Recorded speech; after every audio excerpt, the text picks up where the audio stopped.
MPD yang dimoderatori oleh Saudara Muhammad Mubarak Al-Zamzam, mahasiswa program studi agribisnis angkatan 2021. Sebelumnya saya akan membacakan kurikulum vitae dari Mas Zamzami. Nama Muhammad Mubarak Al-Zamzami, jenis kelamin laki-laki, tempat tanggal lahir Banyuwangi 23 Juni 2001, status lajang, agama Islam, alamat Jalan Kiai Haji Ahmad Khalil, RT RW 3 RW 06, Dusun Canaan, Desa Genteng, Kecamatan Uteng. Nomor HP 081995176625. Email zamzami234@gmail.com. Riwayat pendidikan SD MI Al Ihsan Canaan, SMP Pondok Pesantren Darul Istiqomah Bondowoso, SMA Pondok Pesantren Darul Istiqomah Bondowoso, Perguruan Tinggi ITBM Banyuwangi. Pengalaman organisasi Mudabir 2016, Organisasi Santri Darul Istiqomah 2017 sampai 2018, Central Language Information 2017 sampai 2018, IKDI Ikatan Keluarga Darul Istiqomah, Hakrid dan IMM. Pengalaman kerja mengajar di PP Darul Istiqomah 2018 sampai 2019, PP Saminatul Huda 2020 sampai 2021, MBS Al-Hikmah sampai sekarang. Moto hidup, hidup sekali, hiduplah yang berarti. Selanjutnya acara akan kami serahkan kepada moderator, kepada Saudara Muhammad Mubarak Al-Zamzami. Kami persilakan.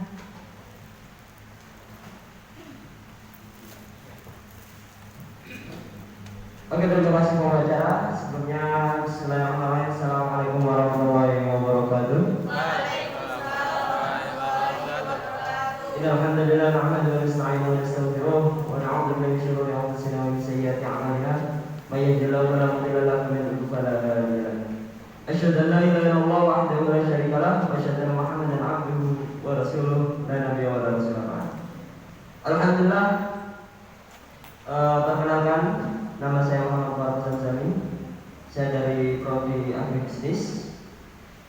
Tak lupa kita aturkan puji dan puji syukur atas kehadirat Allah Subhanahu wa taala yang telah memberikan kita rahmat, hidayah dan hidayahnya sehingga kita bisa berkumpul di tempat yang insyaallah dipenuhi barakah ini insyaallah. Keduanya salawat dan salam tak lupa kita haturkan kepada junjungan kita Nabi besar, Nabi Agung, Nabi Muhammad SAW yang telah membawa kita semua dari zaman jahiliyah menuju zaman yang terlalu modern. Baik, akan saya bacakan susunan kegiatan diskusi yang akan kita lakukan pada siang hari ini. Untuk acara yang pertama yaitu pembukaan, dan acara selanjutnya pemaparan materi dari Bapak Nur Ahmadi MPDI. Selanjutnya sesi tanya jawab dan yang terakhir penutup. Nah, kita akan menyimak seminar dari Bapak Nur Ahmadi MPDI tentang pengantar kemuhammadiyahan, tantangan dakwah di era masa kini dan akan datang. Sebelum itu, saya akan membacakan CV dari pemateri kita pada siang hari ini, yaitu Bapak Nur Ahmadi MPDI sebagai berikut.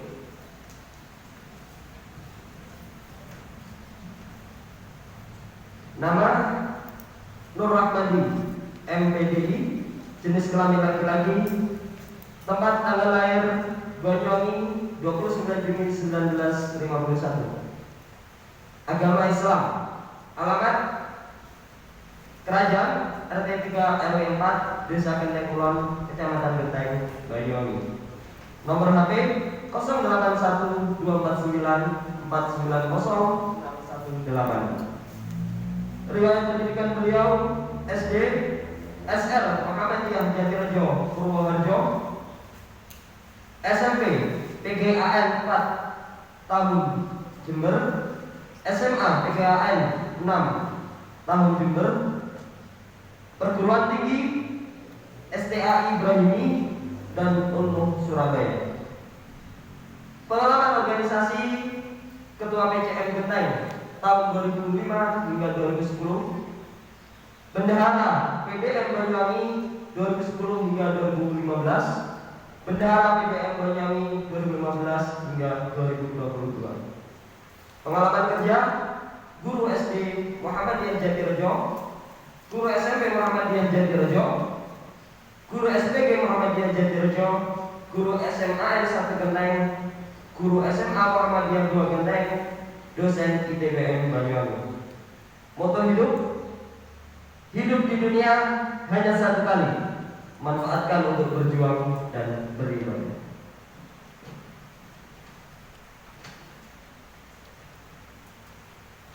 Nah, sebelum masuk ke materi, saya akan membacakan aturan dalam acara kita pada siang hari ini. Yang pertama, yaitu peserta wajib mengikuti mulai awal hingga akhir kegiatan. Yang kedua, peserta dilarang melakukan gadget selama acara berlangsung, kecuali ada kepentingan yang sangat urgent. Nomor 3, peserta wajib menyiapkan 1 pertanyaan minimal. Nomor 4, jika ingin keluar ruangan, peserta dimohon untuk meminta izin kepada panitia. Yang kelima, peserta wajib mereview materi pada kertas yang telah disediakan. Pada seminar kali ini terdiri dari 1 sesi pemaparan materi selama 45 menit dan sesi 2 yaitu tanya jawab selama 15 menit. Mari kita lanjutkan acara yang pertama, yaitu pembukaan. Kita buka acara kita pada siang hari ini dengan bersama-sama membaca Al-Basmalah. Bismillahirrahmanirrahim. Selanjutnya yaitu pemaparan materi oleh Bapak Nur Ahmadi MPD. Kepada beliau, waktu dan materi. Bismillahirrahmanirrahim. Assalamualaikum warahmatullahi wabarakatuh. Kurang tepat. Assalamualaikum warahmatullahi wabarakatuh.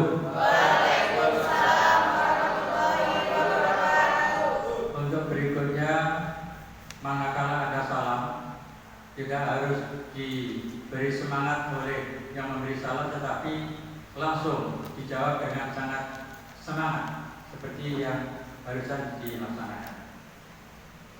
Saudara, sudah dikenalkan tadi, ada beberapa yang bisa Anda cermati tadi, bahwa ternyata saya tidak terasa usia saya sudah lebih dari 60.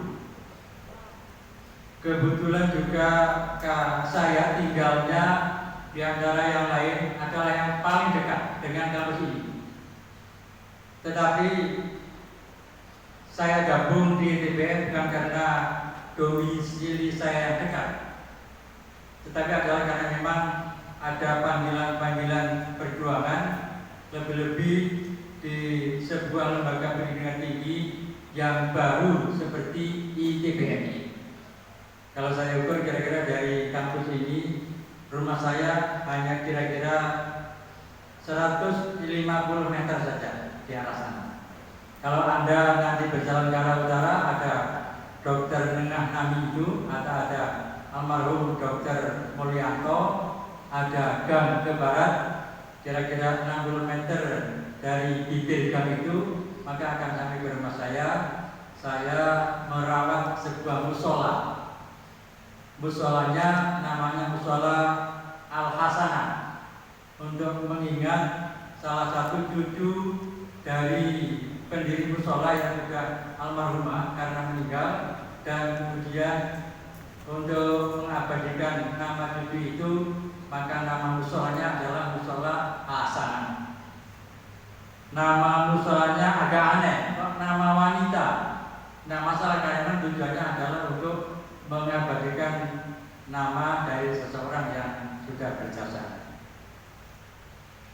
Baiklah, materi saya, kalau tadi disebutkan adalah pengantar Muhammadiyah, maka ringkas saja karena memang ada kaitannya dengan buntut dari tema materi itu, yaitu tantangan dakwah Muhammadiyah, maka bisa dibagikan sekedar beberapa coretan saya untuk ada yang bisa dibawa pulang dan bahkan juga untuk bisa dicermati secara bersama-sama, dan kemudian hal-hal yang kiranya perlu dipertegas, diperjelas bisa nanti disampaikan pada sesi tanya jawab. Mas Zamzami ini adalah seorang ustaz, pengasuh salah satu pondok yang ada di Gambiran, MIBS Al-Hikmah Gambiran. Nyaris bahkan beliau ini akan menjadi mudir atau direktur pondoknya, karena saya mengikuti perkembangan pada ketika ingin menemukan mudir atau direktur dari sebuah pondok. Salah satu peserta dari wawancaranya dalam fit and proper testnya adalah Mas Muhammad Zamzami ini, dan memang sudah sangat berpengalaman sehingga tadi kita lihat pada waktu mewawancara Mas Zamzami sudah tidak meragukan lagi. Saudara sekalian, seiring dengan tadi yang telah disampaikan oleh rektor di dalam sambutan bahwa memang pesannya jangan terkejut kalau kemudian Anda semua kami sebut sebagai saudara, karena memang ketika seseorang memasuki dunia pendidikan tinggi semacam di ITB ini, maka sudah harus ditinggalkan segala hal yang bersifat kekanak-kanakan. Semua harus juga berpikir secara dewasa. Semua harus juga berpikir untuk menggunakan akal sehatnya. Semua harus bisa bekerja atau bertingkah secara mandiri untuk bertanggung jawab. Karena saya yakin bahwa semua sudah lebih dari capaian usia remaja atau bahkan lebih dari kriteria seseorang yang dikatakan dewasa. Di dalam agama Islam, tanda kedewasaan itu ada beberapa. Yang pertama, untuk seorang laki-laki seperti saudara-saudara, seperti calon-calon mahasiswa yang laki-laki ini, itu tanda dewasanya adalah ihtilam. Ihtilam, kira-kira apa Mas Zamzami? Ihtilam itu apa? Mimpi. Ihtilam itu mimpi, tapi yang dimaksud adalah mimpi basah. Mimpi basah itu untuk laki-laki. Yang kedua, untuk wanita, tanda ihtilamnya adalah kalau sudah datang tamunya atau sudah menstruasi, yang orang menyebutnya dengan M. Kalau seorang anak remaja usia baru misalnya 10 tahun, tetapi dia sudah mengalami menstruasi, maka dia sudah dianggap dewasa. Tetapi kalau kemudian sampai usia katakanlah 19 tahun, 20 tahun seorang wanita belum pernah menstruasi, maka ada batasan usia minimalnya. Antara laki-laki dan wanita dianggap sama. Manakala sudah usia 16 tahun, baik itu sudah atau belum ihtilam untuk laki-laki, dan usia 16 tahun baik itu sudah pernah menstruasi atau belum, maka ketika sudah berusia 16 tahun akan sudah dianggap dewasa. Saya yakin Anda lebih dari usia itu, karena sudah selesai dari dunia pendidikan di sekolah menengah atas. Betul ya? Semua kan pakai ijazah SMA atau SMK atau juga ijazah madrasah aliyah. Tadi saya dengar pada awal bahwa seseorang lahirnya tahun 2003, Kalau sekarang ini tahun 2022, maka 22 dikurangi 3, maka sudah berusia 19 tahun, lebih dari 16, sudah dianggap dewasa. Itu dasar dari penetapan dewasa di dalam agama Islam. Yang oleh karena itu, karena Anda semua sudah lebih dari masa-masa dari kanak-kanak menjadi dewasa dengan tanda-tandanya masing-masing, baik dari sisi usia maupun dari sisi yang lain, maka Anda sudah dianggap dewasa. Mau tidak mau Anda dianggap dewasa. Saya ceritakan sebuah pengalaman ketika saya dulu masuk ke dunia pendidikan tinggi. Saya agak terkejut. Kenapa? Karena kemudian kok tidak ada jadwal mata kuliah olahraga pendidikan jasmani. Waktu itu saya mengatakan pendidikan jasmani. Kok gak ono olahraga nih? Karena memang ternyata di dunia pendidikan tinggi olahraga itu barangkali hanya ada untuk yang memang mengambil prodi keolahragaan. Tetapi untuk prodi yang di luar keolahragaan, mau olahraga apa tidak, terserah pada diri masing-masing. Badan mau sehat apa tidak, karena mau berolahraga atau tidak, itu diserahkan pada masing-masing. Beda dengan di sekolah.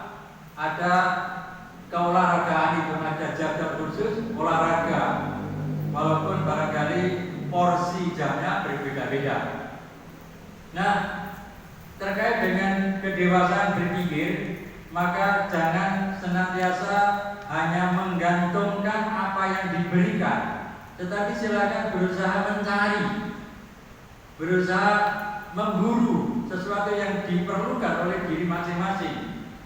Katakanlah misalnya untuk mencari tahu tentang jadwal perkuliahan, ya silakan diburu. Dan sekarang kita tidak asing lagi bahwa masing-masing pasti punya gadget, masing-masing punya alat mesel yang sangat canggih itu.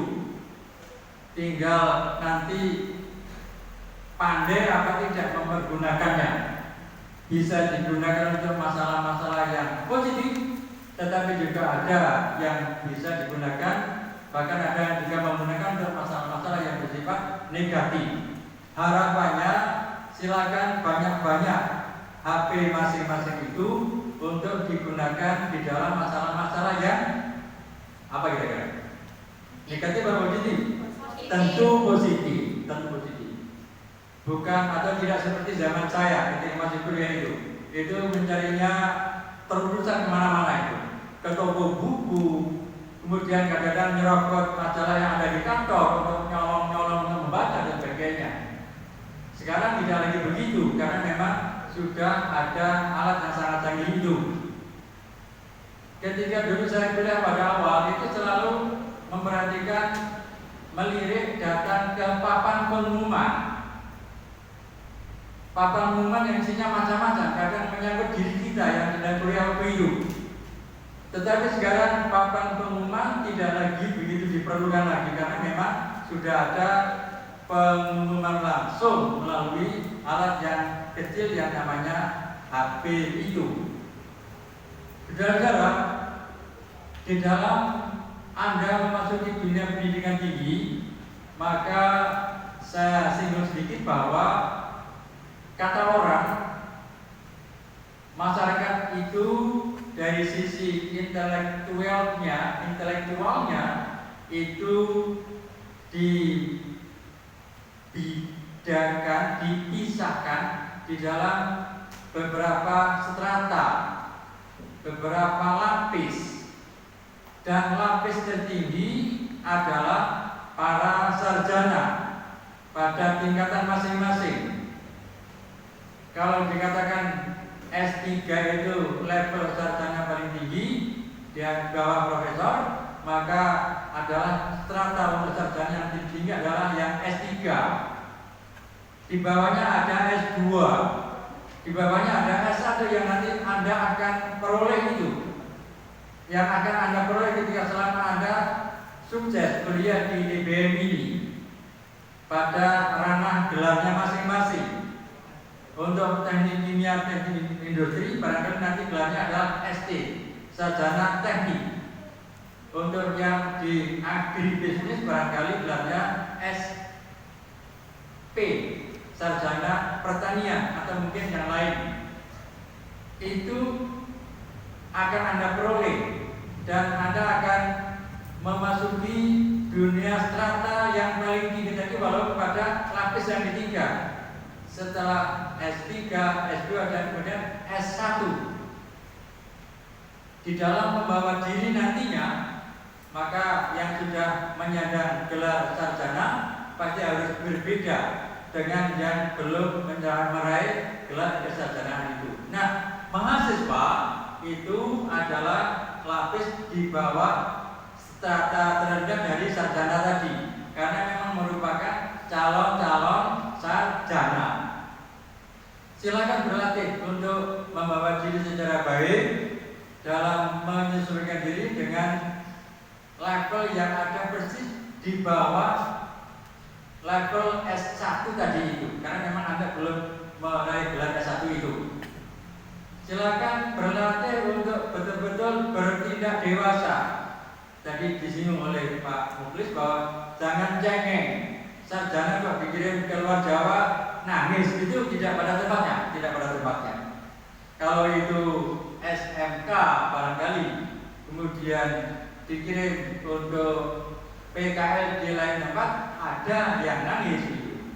Saya dengar cerita itu ada sebuah SMK, bahkan SMK negeri, dan kemudian di antara lulusannya setelah melalui proses PKL, kemudian ternyata diminati oleh sebuah perusahaan untuk kemudian ditarik menjadi karyawan untuk kerja di sana.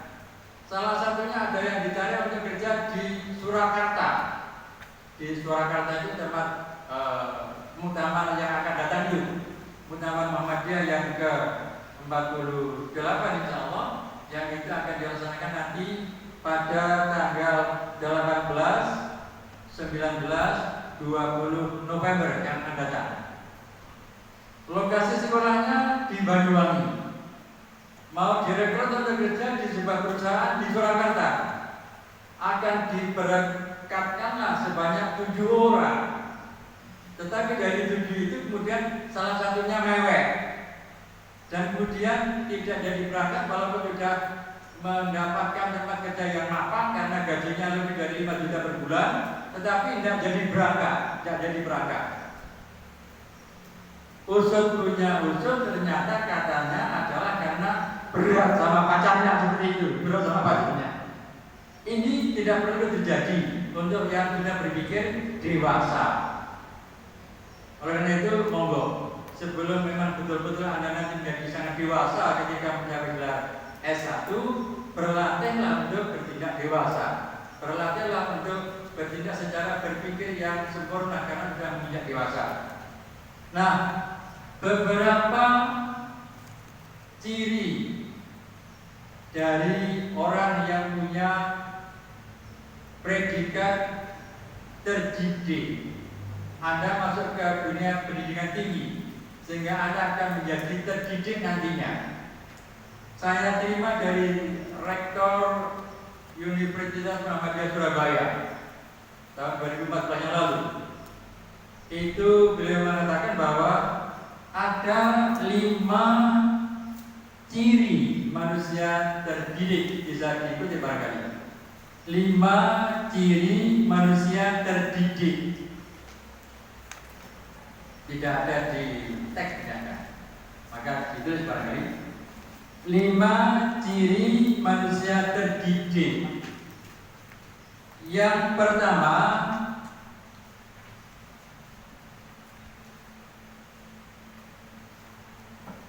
problem solver. Problem solver itu bahasa Indonesianya penyelesai masalah.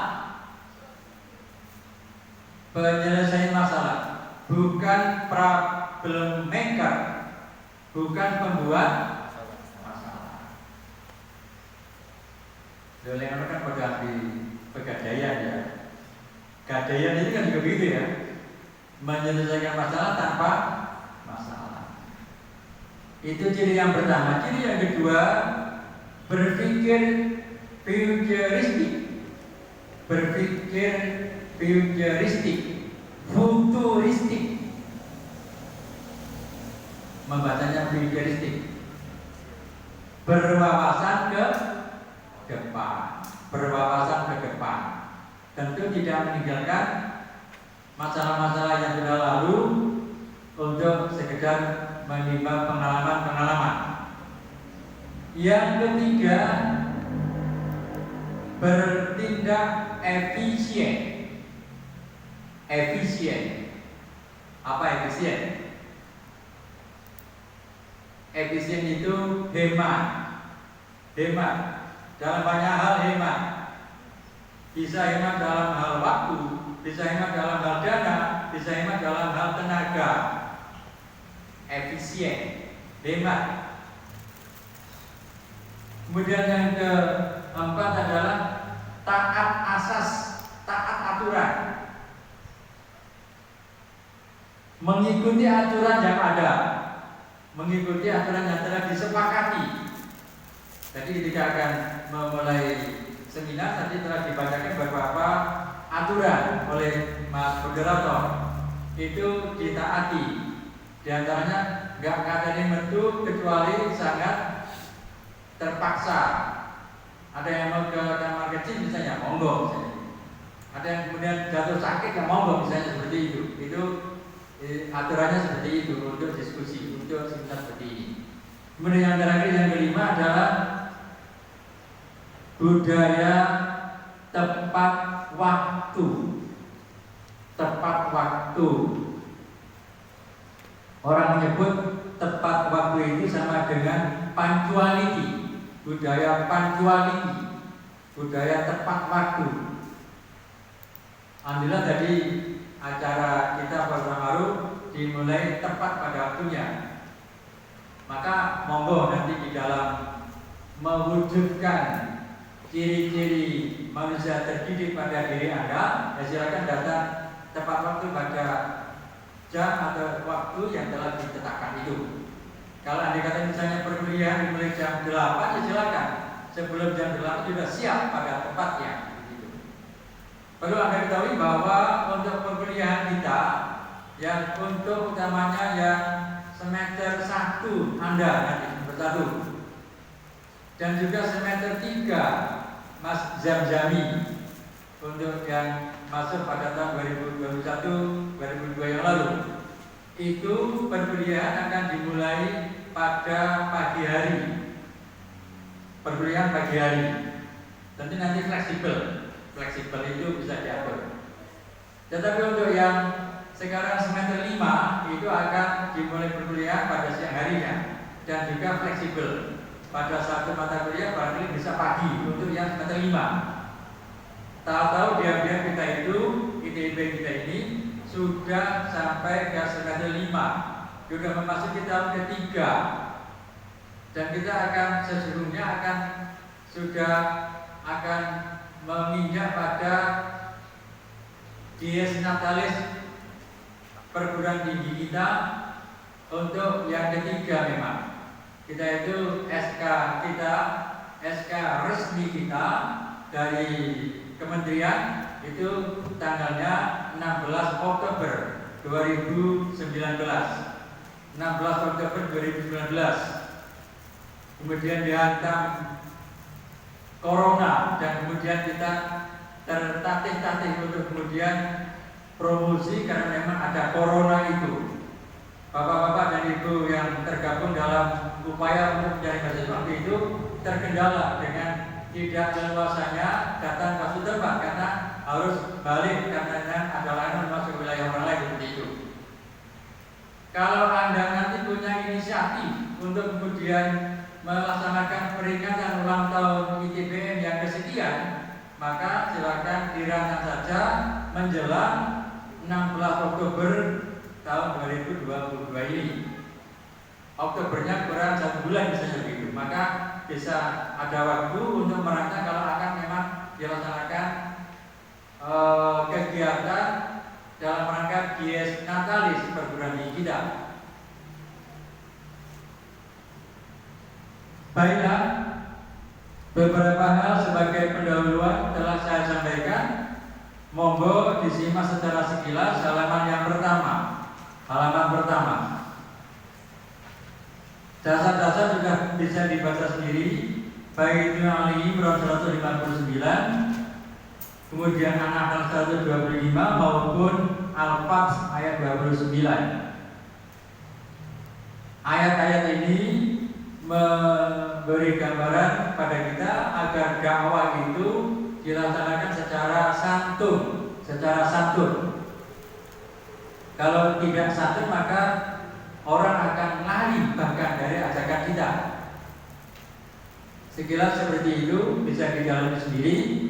Kemudian pengertian dan sejarah Muhammadiyah sudah bisa juga dibaca sendiri bahwa kata Muhammadiyah itu adalah diturunkan dari nama seorang nabi, bahkan juga nabi rasul terakhir yaitu Muhammad. Dan kemudian dari kata Muhammad ditambah ya dan tak marbutoh yang kemudian menjadi Muhammadiyah, yang diartikan, yang dimaknai dengan pengikut Muhammad, pengikut Rasul yang terakhir itu.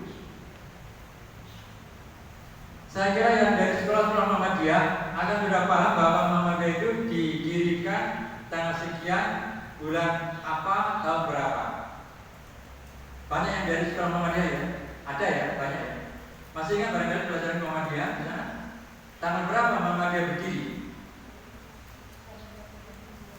Tanggalnya bisa katakan barangkali? Tanggal berapa?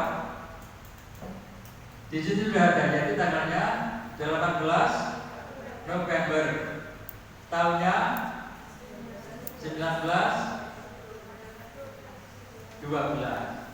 Sehingga kalau dihitung secara tahun Masehi, tahun Miladiyah, maka Muhammadiyah tidak akan melaksanakan miladnya. Milad itu ulang tahunnya yang ke-110 atau ke-109. Kalau dihitung secara Hijriah maka juga akan lebih banyak lagi, karena antara tahun Hijriah dan tahun Miladiyah atau antara tahun Islam dan tahun Masehi itu setiap tahunnya ada selisih hari. Selisihnya kadang 11 hari, kadang 10 hari. Sehingga wajar kalau kemudian secara Hijriah milad kita itu sudah lebih banyak, 111 atau 112 itu. Nah, silakan dicermati poin B yang titik yang keempat. Latar belakang berdirinya Muhammadiyah. Kenapa Yai Dahlan itu mendirikan Muhammadiyah? Maka bisa dicermati ada 4 penyebab atau dorongan utama itu. Yang pertama adalah pemahaman mendalam yang dilaksanakan oleh Yai Dahlan pada firman Allah Ali Imran 104 yang tadi dibaca oleh Mas Jamzani, dan itu sudah sangat terkenal, yang saya kira nanti bisa didalami. Kalau bunyinya jelas, yang diawali oleh wal takun itu. Tetapi karena itu adalah merupakan tajwid non mati bertemu dengan mim, apa bacaan apa itu? Idgham biuna, ya. Dari kata wal takun berubah menjadi wal takum. Bunyi nun matinya masuk ke mim. Wal takum minkum ummati yad'una ilal khairi wa ya'muruna bil ma'rufi wa yanhauna 'anil munkari wa ulaika humul muflihun. Wal takum minkum ummati yad'una ilal khairi, untuk mengucapkan kata khairi. Karena itu huruf kha, maka bagus kalau kemudian secara makhraj yang benar, yaitu dengan menggetarkan tenggorokan. Ilal khairi. Kalau dibaca ilal khairi itu salah, itu kan ha. Ilal khairi juga kurang pas, tapi yang betul adalah dengan menggetarkan tenggorokan. Khairi itu dipahami oleh beliau bahwa dengan perintah Allah untuk kemudian ada sekelompok orang yang mengajak kepada kebaikan, mencegah kemungkaran, maka kalau begitu perlu diwujudkan adanya sebuah organisasi. Ini sangat dipahami oleh beliau Kiai Dahlan sebagai pendirinya. Kiai Dahlan itu lahir di mana? Di mana lahirnya? Kiai Dahlan itu Kiai Ahmad Dahlan yang nama aslinya Muhammad Darwis, lahirnya di kota Yogyakarta. Di Yogyakarta. Tanggal lahirnya berapa? Beliau lahir 1 Agustus 1868. 1 Agustus 1868 atau 1 Agustus 1868. Beliau wafat 23 Februari 1923. Saya ulangi, beliau wafat 23 Februari 1923. Berarti berapa usia beliau? Sampai wafat usia beliau berapa?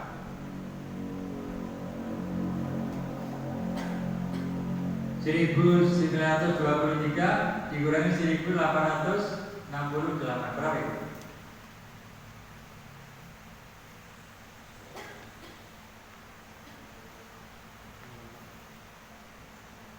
Dan beliau kemudian ditetapkan sebagai pahlawan nasional pada tahun 1961 dengan keputusan Presiden nomor 657 Kepres 657 tahun 1961. Beliau ditetapkan sebagai pahlawan nasional. Terus ketemu. Umur beliau berapa? 55. Berapa? 50? 55. Ayo berapa?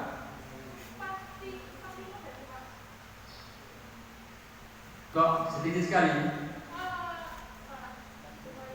55. 50? 5. Ya. Usia beliau kita wafat adalah 55. 55 itu masih sangat muda, belum mencapai 60. Padahal saya itu lebih dari 60 tadi dikatakan. Maka beliau sudah wafat ketika masih muda, yang berarti bahwa kira-kira beliau itu bekerja berat, banyak berpikir, sehingga kemudian usianya sangat pendek seperti itu. Di bawah usia wafatnya Nabiullah Muhammad. Kalau Rasulullah Muhammad berapa usia wafatnya itu? 63. Beliau Kiai Dahlan wafat kita masih berusia 55 tahun. Sangat muda. Ketika mendirikan Muhammadiyah di tahun 1912, usia beliau berapa? Kalau 12 ditambah 32 berapa itu? 12 ditambah 32 44 ya? 44. Jadi ketika beliau berusia 44, yang memang sedang, kata orang, galak-galaknya berpikir, semacam juga Pak Karno sebagai presiden itu juga ketika masuk usia 45 itu juga jadi presiden. Nah, Kiai Dahlan itu ketika usia 44 sudah punya inisiatif untuk mendirikan sebuah organisasi yang kemudian besarnya perkembangan Muhammadiyah barangkali tidak terbayangkan dulu oleh beliau bahwa akan sebesar seperti sekarang. Baik, itu yang pertama. Yang kedua, masih campur baurnya ajaran Islam dengan kepercayaan di luar dinul Islam. Seperti kita ketahui bahwa sebelum Islam datang ke Indonesia, maka sudah ada agama yang masuk lebih dulu ke Indonesia, baik itu Hindu maupun Buddha, dan kemudian Islam masuk berikutnya. Ketika Islam masuk dan dalam perjalanannya sampai dengan beliau mendirikan Muhammadiyah, memang sisa-sisa dari pengaruh Hindu dan Buddha itu memang masih belum terhilangkan, sehingga menjadi pendorong untuk beliau, kalau gitu sisa-sisa campur aduk itu harus segera secara perlahan dihapuskan. Dan yang ketiga adalah dunia pendidikan Islam masih sangat terbelakang. Sedikit saya sampaikan bahwa yang ada pendidikan Islam itu adalah pendidikan di pesantren-pesantren. Sekolah-sekolah Islam belum ada. Kita tahu bahwa di pesantren itu sistem pendidikannya adalah secara sorogan. Sorogan itu santri menyodorkan kemampuannya kepada ustadz, kepada kiai, kepada gurunya, menyodorkan tentang kemampuannya, dan menyodorkan itu satu persatu, tidak secara bersama-sama. Kalau sekarang kemudian jalan itu mendirikan Muhammadiyah, maka sistem yang seperti itu dari sistem yang sorogan diganti yang klasikal. Sekali pemahaman itu mencakup banyak orang seperti ini, dan tentu akan lebih efisien, bukan hanya dari sisi waktu, juga dari sisi yang lain, tenaga dan juga mungkin biaya, itu akan efisien. Kemudian yang keempat, penyebaran agama Nasrani di Indonesia sangat masif terorganisir. Apa? Masif juga.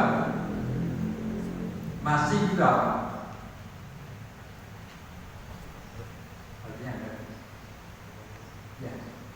Masif itu kalau Anda nanti sampai di perpustakaan buka Kamus Besar Bahasa Indonesia di halaman 719, masif artinya secara utuh, padat, kuat, kokoh. Utuh, padat, kuat, kokoh. Jadi penyebaran agama Nasrani di Indonesia waktu itu sangat utuh, sangat kuat, sangat padat, sangat kokoh. Baik, berikutnya, waktunya berapa menit? Muhammadiyah sebagai gerakan Jawa Islam, amal ma'ruf nahi munkar. Langsung halaman 2, bahwa untuk memudahkan, maka gerakan Islam amar ma'ruf nahi munkar itu diakronimkan menjadi yang paling bawah pada huruf C. Paling bawah ada diam namun tajam. Itu akronim, itu singkatan. Kepanjangannya adalah DIAM, itu dakwah Islam amar ma'ruf. Amar apa amal? Amar apa amal? Yang betul amar. Diam itu kepanjangannya dakwah Islam amar ma'ruf. Namun itu kepanjangannya nahi mungkar. Tajam itu kepanjangannya tajdid. Tajamnya itu tajdid, kemudian AM-nya itu agar murni. Diam namun tajam. Ortom Muhammadiyah. Ortom itu adalah organisasi otonom. Kata orang itu sama dengan underbound. Ada 7 ortom. Dari 7 itu 1 merupakan ortom khusus. Ortom khusus adalah ortom yang semua anggotanya pasti sudah Muhammadiyah, yaitu ortom yang namanya Aisyah. Aisyah itu ordo khusus, yang siapapun yang Aisyah pasti dia sudah Muhammadiyah. Nah, 6 yang lain, mohon maaf ada salah cetak di situ. Kalau di situ dikatakan pada Quran dan ordo umum ada 5, itu yang betul, dan ordo umum ada 6. Jadi yang 7 itu termasuk Aisyah, kemudian 6 yang lain seperti ada di situ adalah yang pertama pemuda Muhammadiyah, yang kedua Nasihatul Aisyah, yang ketiga adalah tapak suci putra Muhammadiyah. Tolong kalau menyebut tapak suci dilengkapi, bukan hanya tapak suci saja, tetapi tapak suci putra Muhammadiyah. Kemudian yang berikutnya adalah Hizbul Waton, cinta tanah air. Kadang ada yang melesetkan itu. Bukan Hizbul Waton tapi dipelesetkan jadi Hizbul Waton gitu. Salah, jangan kalian gitu. Hizbul Waton, cinta tanah air. Waton itu tanah air. Kemudian di kalangan pelajar ada IPM, Ikatan Pelajar Muhammadiyah. Di kalangan mahasiswa ada Ikatan Mahasiswa Muhammadiyah. Di TBM itu ada Komisariat IMM. Katakanlah kalau di IPM itu ada rantingnya. Komisariat IMM di TBM. Ini adalah merupakan ordo di Muhammadiyah. Nah, tantangan dakwahnya bisa dibatas diri, tetapi yang perlu saya tekankan bahwa tantangan itu berbeda dengan hambatan. Tantangan beda dengan rintangan. Kalau rintangan itu menghalangi, tapi kalau tantangan itu adalah memberi motivasi, memberi rangsangan untuk bekerja lebih giat lagi. Maka dapat dibedakan tantangannya itu ada 2 macam, tantangan intern dan tantangan ekstern, bisa dicatat sendiri. Saudara-saudara, Muhammadiyah sebagai gerakan dakwah amar ma'ruf nahi munkar yang perkembangannya sangat luar biasa, berkembangnya bahkan tidak hanya di intern dalam negeri, tetapi juga sudah banyak di luar negeri. Di Malaysia, Muhammadiyah punya perguruan tinggi. Demikian juga di Australia ada perguruan tinggi milik Muhammadiyah. Di beberapa negara ada PCIM, Pimpinan Cabang Istimewa Muhammadiyah. Di Mesir, di Saudi, di Amerika juga ada PCIM, Pimpinan Cabang Istimewa. Dikatakan istimewa karena ada di luar negeri itu. Ini menunjukkan bahwa memang perkembangan Muhammadiyah sangat luar biasa. Belum nanti kalau kita hitung jumlah amal usahanya, baik di bidang pendidikan, di bidang sosial dan lain-lain. Barangkali itu bisa dijalani sendiri untuk memberi kesempatan kepada Anda. Barangkali ada yang perlu didiskusikan. Tentu tulisan saya terbatas karena itu pengembangannya mau bersama-sama. Dan juga harapan saya bisa Anda kembangkan sendiri dengan referensi yang tersedia di masing-masing. Sementara begitu, terima kasih. Terima kasih kepada Bapak Rahmati MPTV. Semoga yang boleh sampaikan dapat bermanfaat bagi kita semua. Kita melangkah kepada acara selanjutnya, yaitu sesi tanya jawab. Sebelum kita melangkah ke sesi selanjutnya, saya bacakan peraturan sesi tanya jawab. Sesi tanya jawab selama 15 menit dengan peraturan 1. Setiap sesi kami buka 3 pertanyaan. Selanjutnya 3 pertanyaan. Selanjutnya waktu tanya jawab kami batasi selama 10 menit. Waktu bertanya selama proses diskusi berlangsung, audiens diharapkan untuk tenang dan penanya diharapkan dan menyebutkan nama serta dari prodi mana. Selanjutnya silakan bagi yang ingin bertanya, silakan mengangkat tangan. Mas, Mbak, monggo. Silakan. Silakan yang mau bertanya. Gratis kok, gratis saja. Nggak usah bayar. Mungkin ada yang kurang bayar. Mungkin ada yang kurang jelas atau kurang paham atau apalah. Silakan ditanyakan. Lalu bertanya bisa didengar. Silakan.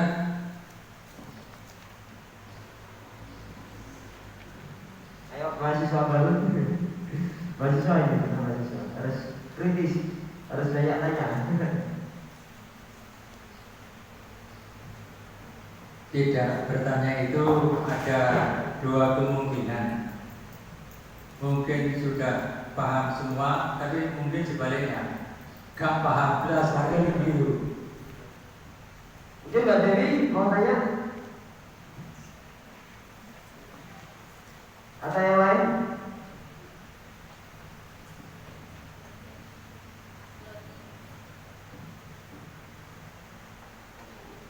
Silakan.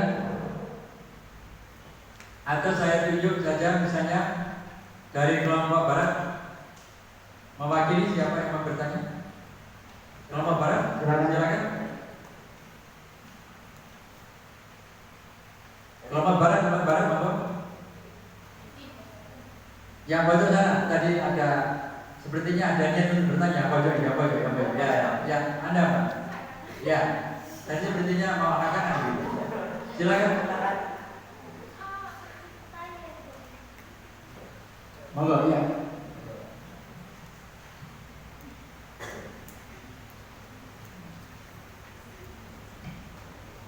Assalamualaikum warahmatullahi wabarakatuh. Waalaikumsalam warahmatullahi wabarakatuh. Pak, saya mau tanya. Nama dulu, nama. Aprilia Dinasira Nugroho, Teknik Industri. Ya. Pak, bagaimana cara meningkatkan kemampuan dalam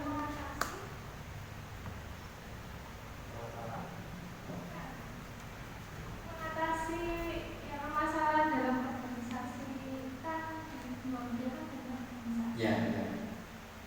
Bagaimana cara menyikapi permasalahan ini? Hanya itu. Kalau tadi di batas 3 yang lain barangkali yang dari kelompok barat. Dari kelompok barat sekarang ya, yang mau bertanya silakan. Yang timur monggo kalau barat ada. Tadi dibatasi per termin ada 3 saja, masih 1 yang bertanya. Silakan. Tiap satu termin dibatasi 3, baru 1, monggo kalau ada yang berikutnya. Kok pada diem baik? Baik, yang depan barangkali kalau tadi yang belakang kayak depan. Assalamualaikum warahmatullahi wabarakatuh. Saya Siti Fadila dari Prodi Agribisnis. Mau nanya Pak, perbedaannya Nahdlatul Ulama sama Muhammadiyah itu apa? Nanti itu. Ya. Baik. Kalau ada yang nambah lagi barangkali. Baik, kalau tidak ada pada termin yang pertama, saya coba untuk memberikan penjelasan. Yang pertama tadi dari Mbak Aprilia untuk mengatasi beberapa barangkali kemacetan atau barangkali kendala atau juga mungkin mengatasi beberapa hambatan yang ada di dalam organisasi. Tentu dalam hal ini banyak faktor yang perlu diwujudkan, tetapi secara garis besar bahwa yang paling penting adalah peningkatan kaderisasi. Kaderisasi membentuk, menggembleng, mencetak kader-kader baru berserikatan. Dan dalam hal ini maka bisa dilaksanakan di semua lapisan yang ada di badan organisasi itu.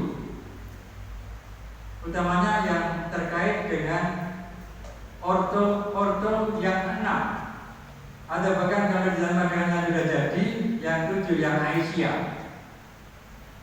Pada ke-6 ordom yang ordom umum, yaitu yang selain Aisyah, memang di sana meskipun belum seluruhnya Muhammadiyah,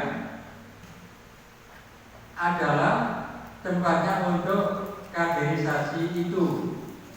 Yang IMM ya melalui kegiatan di organisasi kemahasiswaan, yang IPM juga melalui kegiatan organisasi pelajar, yang pemuda juga di ranah kepemudaan dan sebagainya, yang Hizbul Waton juga di ranah kepanduan tapak suci di wilayah-wilayah bela diri, itu semuanya sesungguhnya merupakan ladang untuk kaderisasi guna mengatasi kalau ada kemacetan-kemacetan di organisasi.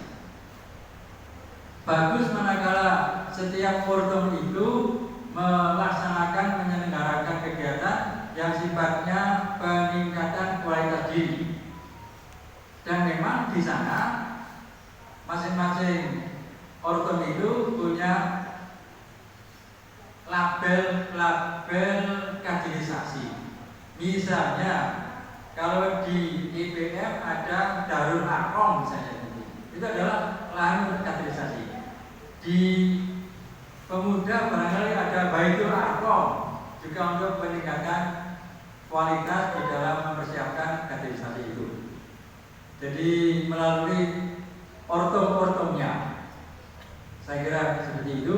Kemudian yang kedua tadi menarik dari Mbak Farihah, apa beda antara Muhammadiyah dan NU? Orang memang biasanya itu menyorotinya dari segi bedanya, dengan tidak berpikir tentang persamaannya. Padahal persamaannya jauh lebih banyak dibanding perbedaannya. Sama-sama bernabikan Muhammad, sama-sama berkitab sucikan Al-Quran, sama-sama juga mengakui hadis sebagai landasannya, sama-sama sholat 5 waktu sehari semalam yang wajib, dan sebagainya. Dan banyak persamaan itu biasanya tidak ditonjolkan, tetapi justru yang ditonjolkan adalah perbedaan-perbedaannya, yang tadi oleh Pak Moni sudah dikatakan bahwa silakan berbeda asal sama-sama ada dasarnya. Kalau Muhammadiyah menetapkan kemarin itu Idul Adha pada tanggal 9 bulan Juli dan yang lain adalah tanggal 10 Juli, memang karena memang dalam hal ini punya landasan masing-masing. Muhammadiyah menggunakan yang namanya metode hisab perhitungan. Di dalam perhitungan secara Muhammadiyah yang adalah berdasarkan pengamatan seperti yang ada pada astronomi atau ilmu falak itu, di sana memang kemudian Muhammadiyah menetapkan bahwa seberapapun derajatnya, asal sudah lebih dari 0, sekian derajat, maka sudah dianggap masuk pada tanggal berikutnya. Asal sudah lewat dari 0, derajat, sudah dianggap masuk ke tanggal berikutnya. Walaupun belum sampai 1, 0, kan belum 1 dia, 0, itu belum 1. Tetapi yang lain itu memedomani bahwa akan dianggap masuk ke tanggal berikutnya itu manakala derajatnya itu sudah minimal 2, bahkan kemudian dirubah kalau sudah minimal 3 derajat. Nah, perhitungan kemarin itu kenapa kemudian ada perbedaan? Karena memang Muhammadiyah waktu itu berdasarkan bahwa sudah ada derajatnya meskipun belum 1.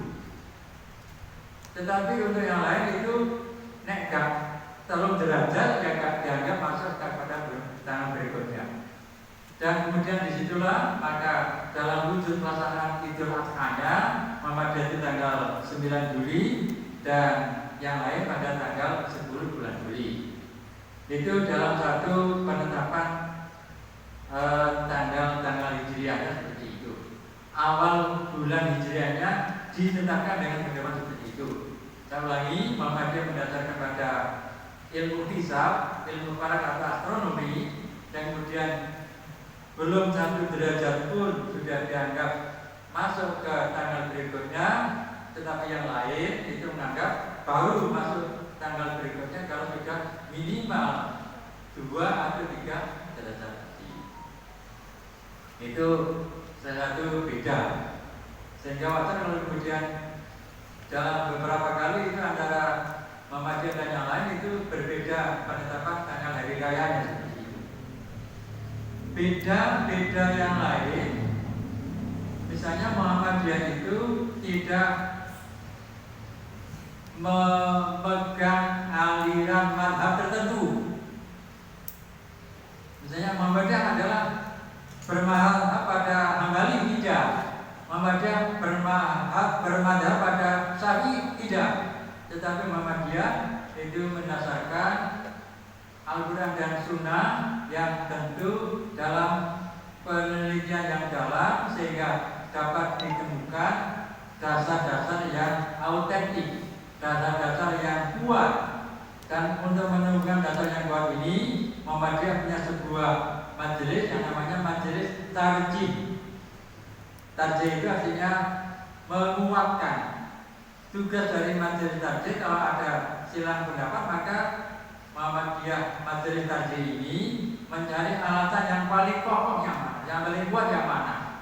Nah, dalam hal telah ditetapkannya ketentuan-ketentuan beragama di dalam Majelis Tarjih, kemudian sudah ada buku-buku yang merupakan hasil himpunan dari keputusan Majelis Tarjih ini, yang sering kita kenal dengan nama singkatan HPT, Himpunan Putusan Tarjih. Artinya bahwa apa-apa yang tertera pada buku HPT itu sudah dianggap yang paling kuat alasannya, karena sudah dibanding-bandingkan dengan alasan yang lain. Maka itulah sebabnya kemudian Muhammadiyah tidak bermazhab dengan mazhab salah satu dari 4 itu, bukan Hambali, Maliki, Syafi'i, tetapi kemudian berlandaskan dalil yang dianggap paling kuat yang ada di dalam Al-Quran ataupun hadis. Itu beda yang berikutnya. Kalau diteliti lebih jauh, barangkali ada juga perbedaan-perbedaan yang lain. Muhammadiyah menganggap bahwa pintu ijtihad itu selamanya tidak pernah tertutup. Pintu ijtihad, upaya sungguh-sungguh untuk memutar-mutar dalam rangka menemukan hukum yang pasti itu selamanya tidak tertutup. Di Muhammadiyah begitu. Kenapa? Karena memang yang namanya manusia yang oleh Allah diberi karunia otak ini, dengan berdasarkan otak maka akan muncul budaya, buah pikir berikutnya, dan kemudian tentu buah pikir manusia pada perkembangannya yang selalu berubah itu memerlukan pemikiran secara hukum untuk menetapkan bolehkah apa tidak di dalam mengikuti atau di dalam menghadapi adanya buah pikir perkembangan hasil otak manusia itu. Contoh konkret, kemarin saya sampaikan inspirasi, itu bayi tabung. Pada zaman Nabi bayi tabung ada nggak ya? Tidak ada. Tapi kenyataan sekarang ada nggak bayi tabung? Ada. Hukumnya apa? Menurut Muhammadiyah, bayi tabung itu boleh asal bibitnya dari suaminya sendiri. Bibit dari suaminya sendiri.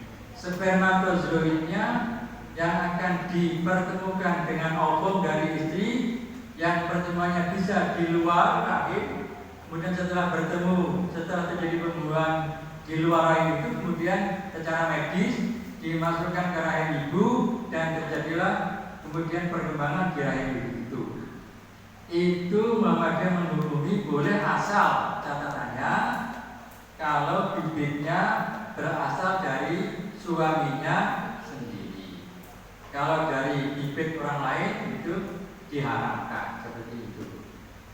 Juga ini dalam masalah yang lain, misalnya darah wanita yang keluarnya tidak pada siklusnya. Wanita itu punya siklus haidnya, punya siklus menstruasinya. Kalau tahu-tahu di luar siklus, durung waktunya menses sampai menses, itu kemungkinannya mungkin itu istihadah atau darah penyakit. Nah, ketika ada darah penyakit seperti itu, kemudian bagaimana ibadahnya? Yang saya baca menurut ulama Muhammadiyah bahwa meskipun darah keluar, tetapi kalau itu darah istihadah, kalau bukan darah menstruasi, bukan darah nifas, maka tetap harus berkewajiban melaksanakan ibadah. Ada caranya.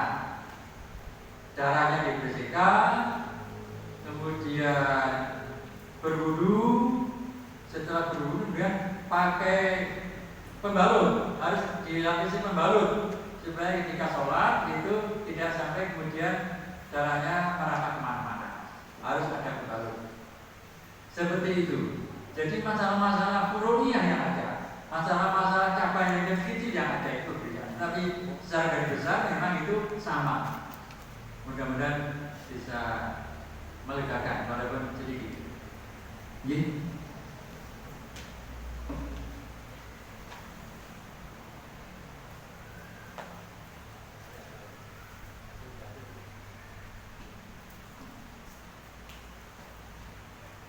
Terima kasih kepada Bapak Nur Ahmad Hedi atas jawabannya.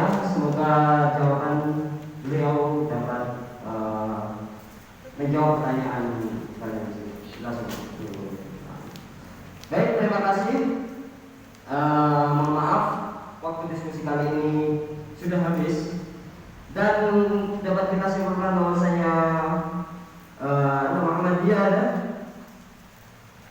Harakat Tajdid usisah al-hawadits sahih wa dalail al-Qur'aniyah. Bahwasanya Muhammadiyah adalah gerakan tajdid, gerakan pembaruan yang menyuruh kepada amar ma'ruf dan nahi munkar dan dibangun, didirikan di atas hadis-hadis sahih dan dalil-dalil. Terima kasih. Saya Muhammad Bapak Zanjami sebagai moderator. Mohon maaf atas kesalahan saya. Nun wal qala wa ma yasturun fastabiqul khairat. Assalamualaikum warahmatullahi wabarakatuh. Waktu sepenuhnya kami kembalikan kepada Desi.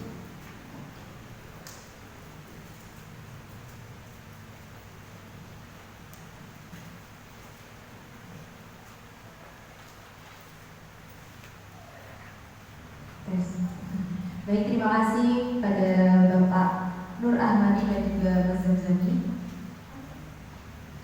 Telah kita lalui 2 sesi kuliah pada pagi hari ini. Saya sebagai Nabila Sasabianu mohon maaf bila ada salah kata maupun perbuatan. Nur wal qalami wa ma yasturun fastabiqul khairat. Wassalamualaikum warahmatullahi wabarakatuh. Ya, untuk teman-teman prodi, setiap prodi jangan lupa yang mengeluarkan satu kesenian ya buat pensi di hari ketiga. Terserah bebas mau mengeluarkan apa aja.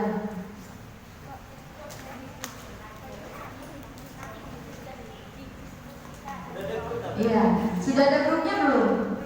Belum, nanti dibikin grup ya. Setiap Pak Prodi tolong perwakilannya satu ke depan ya.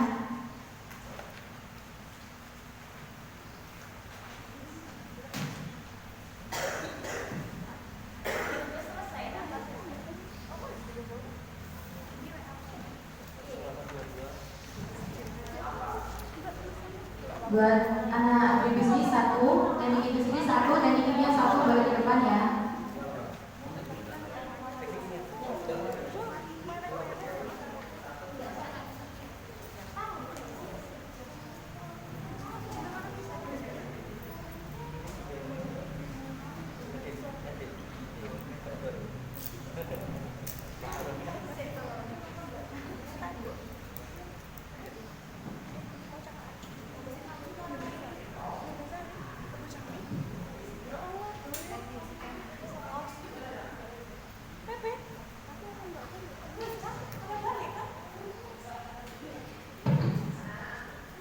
Ya boleh pulang.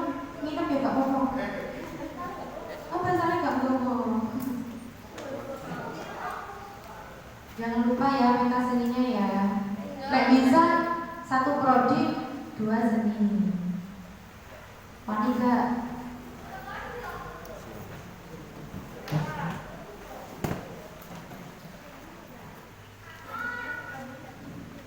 Oh iya, ini ada juga air minum agribisnis.